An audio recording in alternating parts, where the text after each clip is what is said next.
Bapak, kami mahasiswa dari Universitas Jember akan memberikan edukasi kepada Bapak mengenai mata kuliah penyuluhan dan komunikasi dengan tujuan memberikan bagaimana pentingnya sampah atau limbah organik itu bisa digunakan kembali.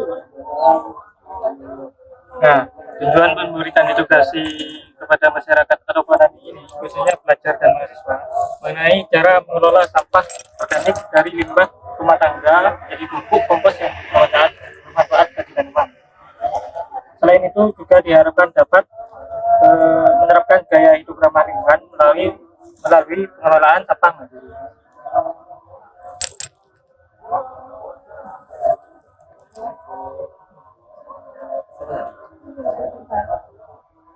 Kemudian di sini untuk hasil dan manfaat dari sampah organik atau sampah rumah tangga itu ada 5, bisa disebutkan teman saya, San.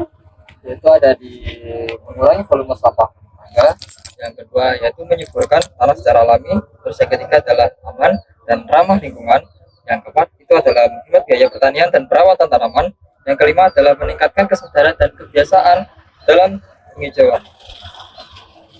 Selanjutnya, jadi dari hal kecil ini Bapak contohnya memisahkan daun yang jatuh dari pohon dan bawang itu kulit bawang sama sisa-sisa teman-teman, contohnya kayak sisa sayur gitu, pucuknya gitu bisa dijadikan sebagai sampah rumah tangga atau kompos.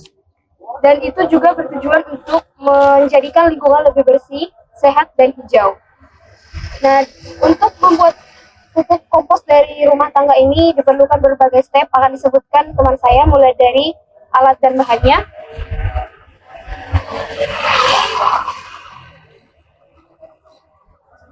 Alat dan bahannya itu ada, yang pertama ada wadah atau ember bekas, 2 ada sampah organik yaitu sisa sayuran tadi, ketiga tanah atau kompos sama sebagai starter, dan keempat air secukupnya, dan terakhir ada alat pengadu atau sekop kecil.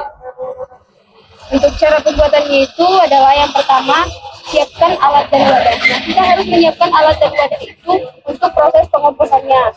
Jadi kita harus memastikan bahwa wadah itu harus memiliki lubang kecil di bagian bawah dan juga samping untuk memastikan sirkulasi udara dan pembuangan atau kelebihan airnya.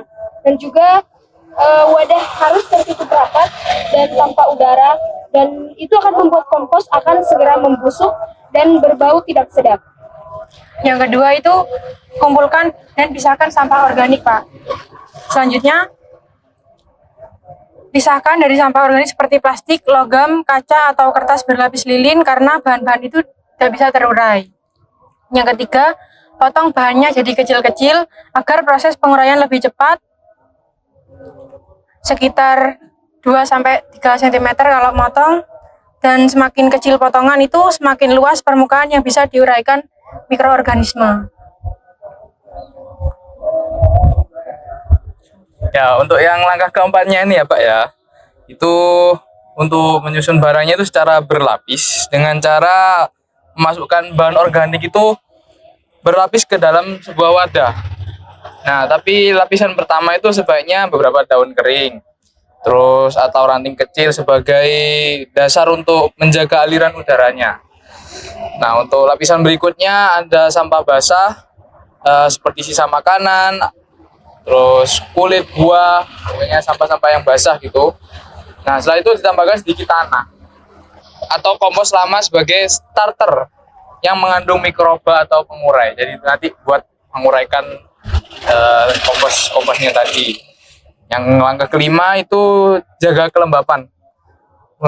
Itu dengan cara disiram dengan sedikit air supaya lebih lembab, gitu. Tetap lembab, tapi jangan terlalu basah. Kelembapan ideal seperti spons basah itu, seperti spons basah jika diperas tidak menetes tapi terasa lembab. Nah, jika air terlalu banyak itu bisa membuat bahan mudah busuk atau mengeluarkan bau yang enggak sedap. Tutup wadah itu dengan kain, tutup ember berlubang atau karung bodi agar tetap masuk namun serangga tidak dapat masuk. Setiap 3 sampai 5 hari sekali kompos ini diaduk untuk menggunakan sekop kecil atau tongkat pengaduk. Ini penting untuk memasukkan oksigen dan bersih.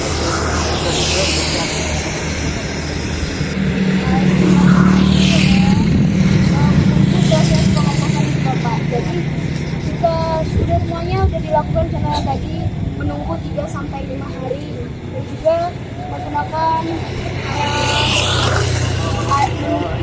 air secara rutin.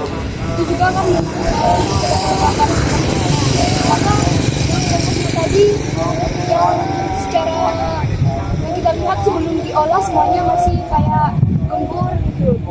Tapi jika sudah kita olah maka warna komposnya itu akan lebih hitam, cerah, juga teksturnya remah seperti tanah pengomposan.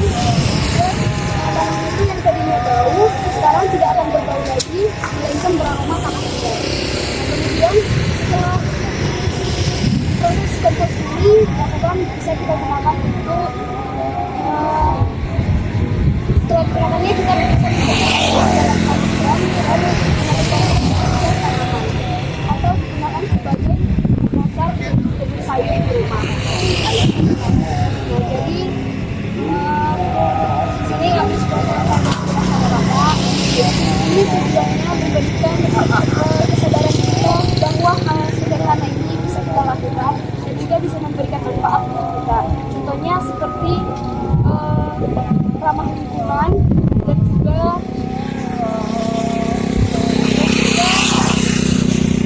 meningkatkan kesadaran dan kebiasaan hijau, menghemat biaya pertanian dan perawatan tanaman, aman dan ramah lingkungan, mengurangi volume sampah rumah tangga.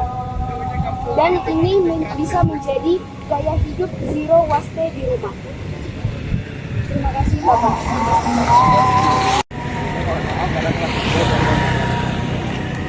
Sekian dari kelompok kami. Kurang punya mohon maaf. Wassalamualaikum warahmatullahi wabarakatuh.